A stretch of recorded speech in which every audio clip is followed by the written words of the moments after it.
नमस्कार, Asian news की खास पेशकश में आप सभी का स्वागत है। मैं हूं आपके साथ भागीरथ साहू। छत्तीसगढ़ में खरीफ के लिए धान खरीदी 15 नवंबर से शुरू होगी। इसकी घोषणा मुख्यमंत्री विष्णुदेव साय ने की है। उन्होंने कहा कि राज्य सरकार सभी पंजीकृत किसानों का धान समर्थन मूल्य पर खरीदेगी। प्रति एकड़ 21 क्विंटल धान खरीदा जाएगा। सरकार ने खरीदी केंद्रों में सुचारू व्यवस्था और किसानों को समय पर भुगतान सुनिश्चित करने के लिए तैयारियां तेज कर दी हैं। धान विक्रय के लिए किसानों को एग्रीस्टेक पोर्टल पर पंजीयन कराना अनिवार्य किया गया है। अब तक 21,47,000 किसानों ने पंजीयन करा लिया है, जबकि शेष किसान 31 अक्टूबर 2025 तक नजदीकी समिति में पंजीकरण करा सकते हैं। मुख्यमंत्री विष्णुदेव साय ने कहा कि धान खरीदी में किसी भी किसान को कोई परेशानी नहीं होगी। सभी पंजीकृत किसानों का समर्थन मूल्य पर पारदर्शी तरीके से धान खरीदा जाएगा। राज्य सरकार का दावा है कि एग्रीस्टेक पोर्टल डिजिटल क्रांति की दिशा में बड़ा कदम साबित होगा और खरीदी प्रक्रिया को अधिक तेज, सटीक और किसान हितैषी बनाएगा। वहीं पीसीसी अध्यक्ष दीपक बैज ने धान खरीदी को लेकर सरकार को घेरा है। दीपक बैज ने कहा कि अभी तक 5 लाख से ज्यादा किसानों का पंजीयन नहीं हुआ है, जिससे पोर्टल और सरकार की नाकामी साबित होती है। इसके अलावा सरकार को किसानों को 3100 रुपए के बदले 3286 रुपए प्रति क्विंटल धान खरीदी का समर्थन मूल्य के साथ मिलाकर उनको भुगतान करना चाहिए और 15 नवंबर के बदले 21 नवंबर से धान खरीदी करने की मांग की है। तो धान खरीदी की प्रक्रिया 15 नवंबर से शुरू होगी, लेकिन उसके पहले ही धान खरीदी पर सियासत शुरू हो गई है। इसी खास मुद्दे पर हम चर्चा करेंगे, लेकिन पहले कुछ प्रतिक्रिया आपको सुना देते हैं। हमारा जो पहले का कमिटमेंट है, उस कमिटमेंट के आधार पर ही हम नवंबर से धान खरीदी प्रारंभ करेंगे। अब देखिए, हमारे मंत्री जी सामने में खड़े हैं, कई बार बता चुके हैं कि 15 नवंबर से धान खरीदी शुरू करेंगे और सबका धान खरीदते हैं। 1 नवंबर से धान खरीदी हमेशा होता आया है, लेकिन अभी तक लगभग सिर्फ 21 लाख किसानों का पंजीयन होना, जबकि पिछले साल लगभग 27 लाख किसानों ने धान बेचा है और उसके तहत अनुमानित लगाएं करें तो कम से कम 6 लाख किसानों का अभी तक पंजीयन नहीं हो पाया है। सीधा सीधा मतलब एग्री स्टेक पोर्टल की नाकामी की वजह से, टेक्निकल खराबी की वजह से, टेक्निकल दिक्कतों की वजह से आखिर 6 लाख किसानों का क्या होगा। इसलिए सरकार को चाहिए, और हम मांग भी करते हैं कि पंजीयन का तिथि इस अक्टूबर महीने तक बढ़ाया जाना चाहिए। चलिए, इसी खास मुद्दे पर हम चर्चा शुरू करते हैं। जो मेहमान हमारे साथ मौजूद हैं, मैं उनका आप लोगों से तारुफ कराता हूँ। हमारे साथ हैं वरिष्ठ पत्रकार के शर्मा जी, कांग्रेस प्रवक्ता अभय नारायण राय जी और बीजेपी प्रवक्ता डॉक्टर विजय शंकर मिश्रा जी। आप तीनों मेहमानों का स्वागत हमारे इस खास चर्चा में। सबसे पहले डॉक्टर विजय शंकर मिश्रा जी, आपने सुना होगा दीपक बैज जी को, वो कह रहे हैं कि 15 नवंबर से जो आप लोग धान खरीदी शुरू कर रहे हैं, इसको 1 नवंबर से करना चाहिए। तो वहीं जो 3100 रुपए का समर्थन मूल्य आप लोग ने यहाँ पर तय किया है, जो तय किया है प्रति क्विंटल, इसको बढ़ाकर 3286 करना चाहिए, क्योंकि इसमें जो 186 रुपए उसमें केंद्र का समर्थन मूल्य जो बढ़ा है, वो सब मिलाकर 3286 रुपए करना चाहिए। तो यहां पर खरीदी एक तरफ तो हो रही है, इसको लेकर सरकार भी तैयार है और खासकर यह भी आरोप लगाए कि अभी तक 5 लाख से ज्यादा किसानों का पंजीयन नहीं हुआ है और इसको लेकर पोर्टल पर सवाल उठा रहे हैं और सरकार की इसमें नाकामी भी साबित कर रहे हैं। देखिए, अभी इस बार जो है एग्रोस्टॉक जो सॉफ्टवेयर है, वो बहुत अच्छा सॉफ्टवेयर है। उस सॉफ्टवेयर के जरिए खरीदी हो रही है और इसमें सीधा अकाउंट में पैसे जाएंगे, पारदर्शिता रहेगी और ये सॉफ्टवेयर ऐसा सरल तरीके से बनाया गया है कि वो बिल्कुल फ्रेंडली है। अब किसान को पंजीयन कराना है, किसान लगातार पंजीयन करा रहे हैं। हाँ, ये जरूर है कि जो लोग ऐसे लोग होंगे जो फर्जी तरीके से रजिस्ट्रेशन करा रहे होंगे, कई ऐसे गड़बड़ी होती है जिससे लोग का सामने नहीं आ रहे हैं, वो गड़बड़ लोग ही हैं लगभग, जो कि पंजीयन नहीं करा रहे हैं। चाहे कई बार ऐसा होता है कि जिनका उत्पादन नहीं है वो दूसरे ऋण पुस्तिका लेके और कागज लेके पंजीयन का काम करते हैं। लेकिन अगर कोई जा रहा है पंजीयन करने, बहुत तेजी से पंजीयन का कार्य चल रहा है और बहुत सुचारू रूप से, और सॉफ्टवेयर में कोई दिक्कत नहीं है। और अगर क्या होता है, दीपक भाई जी को एक माहौल बनाना है तो कुछ आरोप लगाते रहते हैं। ठीक है, अभय नारायण जी, सिर्फ माहौल बना रहे हैं आप लोग और बेवजह आरोप लगा रहे हैं। पोर्टल बहुत अच्छा काम कर रहा है, सरकार बहुत अच्छा काम कर रही है। देखिए साहू जी, ये सरकार किसान विरोधी सरकार है, ये कहने में कहीं कोई हिचक नहीं। 3100 का वादा, 21 कुंटल का वादा करके सरकार में तो आ गए, लेकिन अब इनको भारी पड़ रहा है। न ये 3100 एक साथ दे पा रहे हैं, उसको भी 2 किस्त में देते हैं। और जबकि चुनाव के मोदी गारंटी में स्पष्ट लिखा हुआ था कि एक बार में देंगे, ग्राम पंचायत में भवन में देंगे, नगद की व्यवस्था करके देंगे, लेकिन आज तक उस पर कोई काम नहीं हुआ। दूसरी बात, पहली बार जब नवंबर 23 में सरकार इनकी बनी और पहला जो धान खरीदी हुआ वो तो भूपेश बघेल सरकार के समय का उत्पादन था, आखिरी वर्ष के सरकार का उत्पादन था। और भूपेश बघेल सरकार ने 57 लाख टन से 140 लाख टन उत्पादन बढ़ाया। 11 लाख से 26 लाख तक किसानों का पंजीयन हुआ। यहाँ तक कि जो विदेशों में, जो अन्य राज्यों में, बड़ी बड़ी कंपनियों में जो लोग नौकरियां कर रहे थे वो छोड़कर किसानी की ओर वापस लौटे। जमीन बिकनी बंद हुई, किसानी की जमीन बिकनी बंद हुई। और 15 साल के रमन सरकार में हरियाणा के लोग हरियाणा में 1 एकड़ बेचते थे और छत्तीसगढ़ में आके 50 एकड़ और 60 एकड़ खरीदते थे। वो तमाम परंपराएं भूपेश बघेल ने समाप्त कराई। किसान और धान दोनों को महत्व देते हुए एक किसान मुख्यमंत्री बनने का फायदा इस प्रदेश को दिलाया। अब मैं आता हूं वर्तमान में। आपने लक्ष्य रखा था पिछले साल 160 लाख टन का, और खरीदी हुई, आप जो रिकॉर्ड दिखा रहे हैं उसके हिसाब से 149 लाख टन। बाकी लक्ष्य में आपने क्यों नहीं कर, जबकि 180 लाख टन उत्पादन हुआ था। ये रिकॉर्ड बता रहे हैं लेकिन अभय नारायण जी, एक सवाल, अभी आप कुछ देर पहले बोल रहे थे कि जो खरीदी हुई थी वो फसल तो आपकी सरकार के समय की थी। आप इस तरह की इसमें बातें कर रहे थे। बात किया जी, मैं 24 की बात कर रहा हूँ। बिल्कुल। अब 25 की खरीदी हम करने जा रहे हैं। ठीक है, बिल्कुल। लेकिन देखें, पिछले बार भी जो खरीदी हुई थी वो भी रिकॉर्ड तोड़ खरीदी थी। नहीं, रिकॉर्ड लक्ष्य आपने पूरा नहीं किया।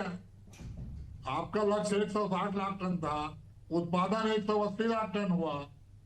चरणदास महंत जी ने, सब प्रतिपक्ष महोदय ने, दीपक बैज जी ने प्रेस कॉन्फ्रेंस करके, और महंत जी ने विधानसभा में धान सड़ने का आरोप लगाया, धान नहीं उठने के आंकड़े दिए, समितियों के नाम सहित आंकड़े दिए, लेकिन सरकार ने लिपापोती करके कोई जांच नहीं की। आज अभी जो चिंता का विषय है, जो आपने आंकड़े दिए हैं, 21.47 लाख किसानों ने पंजीयन कराया, जबकि पिछली बार 27 लाख थे। कि 6 लाख किसान कहाँ चले गए?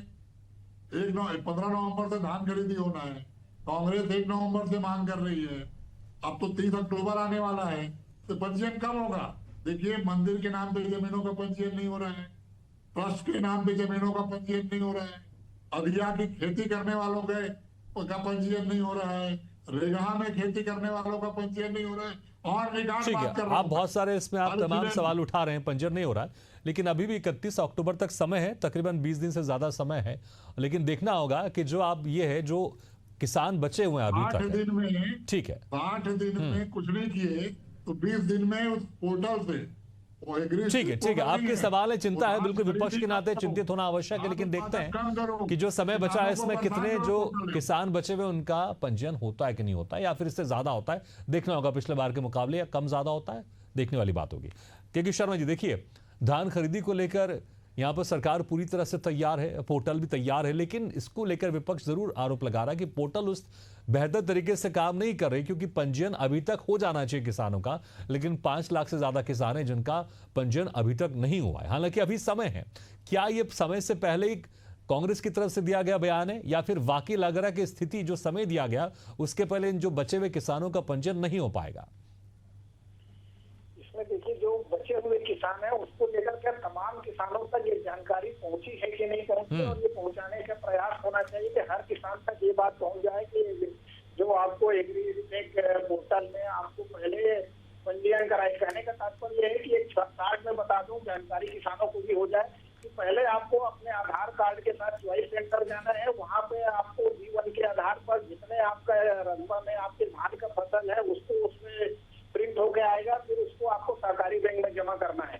सहकारी बैंक में जमा कर देंगे तब माना जाएगा कि ये आपका हो गया। इससे पहले 2 साल तक ये होता था कि जो पिछले साल धान बेचे थे, पंजीयन हुआ था, उसको दोबारा पंजीयन की आवश्यकता नहीं पड़ी थी। किसी प्रकार से नहीं कंफ्यूजन की स्थिति, इसको दूर करते हुए सभी किसानों को ये पोर्टल के माध्यम से आधार कार्ड से लिंक करना है। उसके साथ ही दूसरी चीज और आ रही है कि जिस बैंक में आपका पैसा आता है उस बैंक में आपको KYC अपडेट करना है अपने खतरा नंबर के साथ। इतने घर में आपकी धान की फसल हो रही है, किस खाते में आपका पैसा आना है, ये तमाम जानकारी किसानों तक शायद नहीं पहुंच पा रही। बहुत सारे किसान शहर में रहते हैं, गाँव में खेती करते हैं, या गाँव में जानकारी के अभाव में कई लोग इतने पढ़े लिखे नहीं होते, तो उसका अखबार के माध्यम से जानकारी पहुंचती।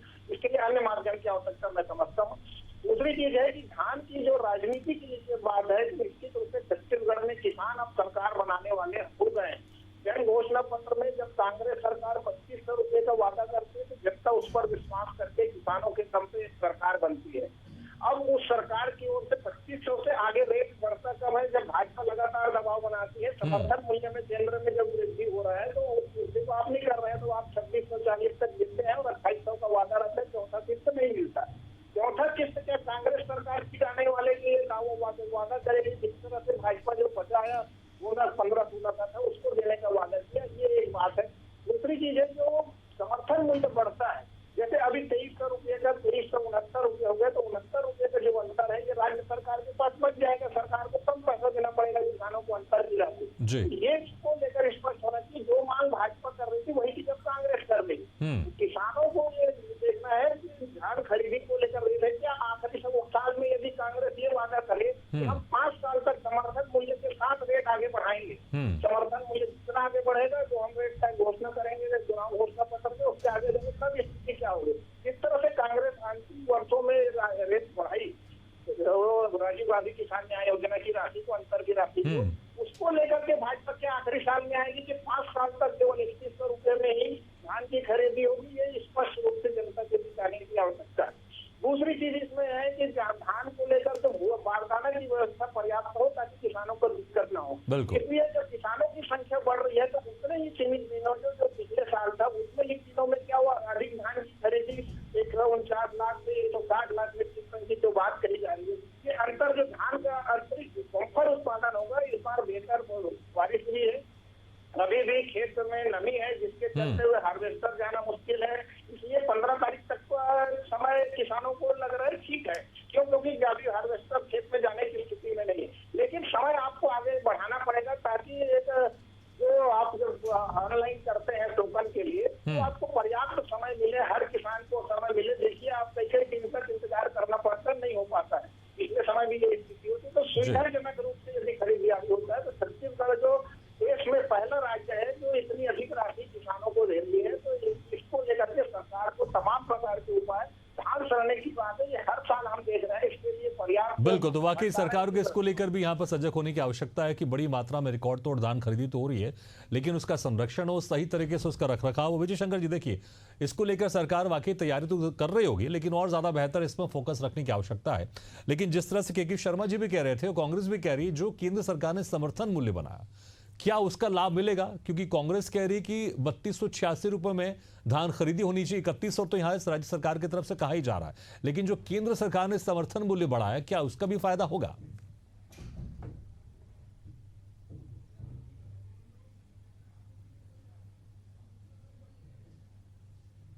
विजय शंकर जी, आपकी आवाज हम तक नहीं पहुंच पा रही, शायद म्यूट बटन आपसे दब गया है, अनम्यूट कर देंगे आप तो आपकी आवाज हम तक पहुंच जाएगी।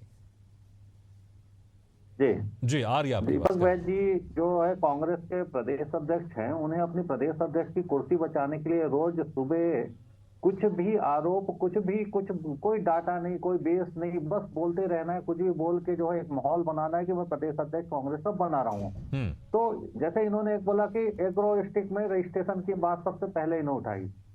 आपके पास 20 दिन है और सॉफ्टवेयर इतना सरल है कि कोई भी जाता है, तत्काल उसमें रजिस्ट्रेशन हो रहा, कहीं कोई दिक्कत नहीं है। पूरी ठीक है, मेरे पास समय कम है, लेकिन क्या आश्वासन आप देते हैं कि जो किसान बचे हुए हैं समय से पहले इनका पंजीयन पूरा हो जाएगा? देखिए पूरा पंजीयन हो जाएगा और उसके अलावा जो जाएगा उसका पंजीयन ना हो तो प्रश्न उठाना चाहिए कि ये किसान गया, इसका पंजीयन नहीं हुआ, ये किसान, वो 10 किसान का नाम नहीं बता पा रहे, बस पंजीयन नहीं हुआ। अब मान लीजिए कि पिछली बार कोई, बिल्कुल, चलिए माफी चाहूंगा, इस वक्त थोड़ा रुकना चाहूंगा आपको।